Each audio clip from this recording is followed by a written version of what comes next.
Bobby Dirkens here. Thanks so much for joining me for today's very different show. Now, if you know me, glad you're back. I mean, even if you hate my guts, glad you're back.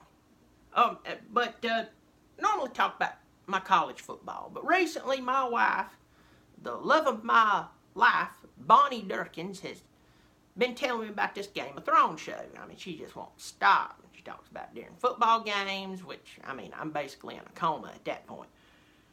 But she's like, you need to watch it. And then I found out they were 7 seasons in. I'm like, I can't catch up.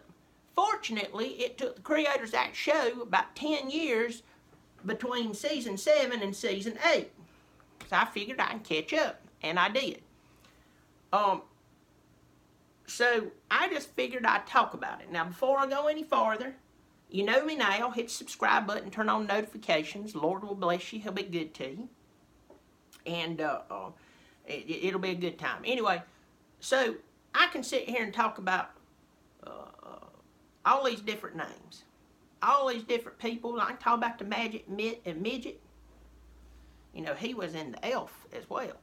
But the big one that stuck out to me as a Southern man is that Daenerys woman. And how she's risen to power, right? And then there's this Jon Snow fella. Totally different. Dark. He's always in the cold. And they meet up. They need some help. And he decides he is going to bend his knee to her. He's a king himself. A lot of people respect him. But he just wants to win the war against those freaky people who's got blue eyes. Every girlfriend I ever dated had blue eyes was worst thing that ever happened to me. So I feel where he's coming from.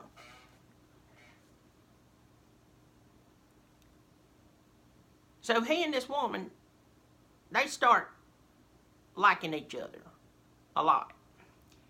And so he gets back to his hometown, brings this woman who has almost white blonde hair back, and everybody's looking at her. She's got dragons flying around her head. Don't piss her off. And he gets back, he's introducing them to her, talking about trying to fight this war and everything. Everybody ain't too fond of her because they don't like outsiders coming in. Well, she goes on to tell that chubby boy, Sam, thank you for saving one of the people who just continuously kept coming back to me, although I turned them away, until I finally just accepted them back. Thank you for helping him when it looked like he had charcoal skin. Like, okay, you're welcome. And by the way, my dragon out there, Percy, just happened to blow fire all over you father. Okay, well, I didn't like him anyway, but it's kind of bad, but I can deal with it. And your brother. And then he began to embarrass himself by crying. Stood there, made a few weird noises. She stood there just staring at him. And then he gets pissed. He goes and he finds Jon Snow because he knows the truth. He looks at him and he says, hey, Johnny boy, see you in here in this cave staring out and looking everywhere.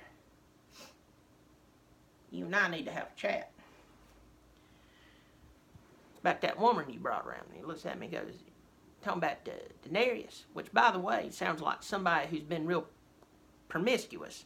And they've called the Daenerys. I mean, maybe a penicillin shot will clear it up.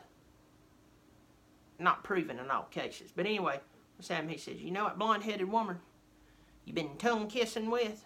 He said, uh-huh. The one with the dragons. Yep. The one you bent your knee to. Mm-hmm.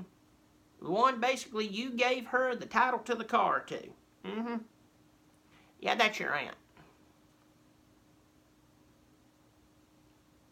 No. She tongue kisses way too good to be an aunt. Looked at him, he said, I'm telling you. I know that right now your relationship between you two is stronger than a bear fart. But that's your aunt. And you've been tongue kissing on her. Then he tries to play it. That's treason. Let me go ahead and tell you this. For any of you out there, you little naive, if you ever talk to a man and you tell him something bad about a woman he really likes, he'll claim anything to keep going back to her. That's treason. Well, maybe it was, but at the same time, more importantly, that's your aunt. But I don't know what's going to happen. Between me and you, I don't know.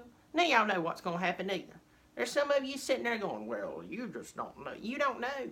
They'll chop somebody's head off like that. Though, I mean, in a real life world, that could be convenient if it's somebody that you ain't liking. Well, I'm going to let you go. If you don't know me, you know me now. Hit the subscribe button. Tell your mama, tell your daddy, tell your clergyman. And if you're one of my regular viewers, no, I haven't lost my mind. I'm just trying to gain some brownie points with my woman so she'll nibble on my ear. All right, well, I'm Bobby Dirkens. You keep showing up. Lord knows, I'll keep showing out. Bobby Dirkens.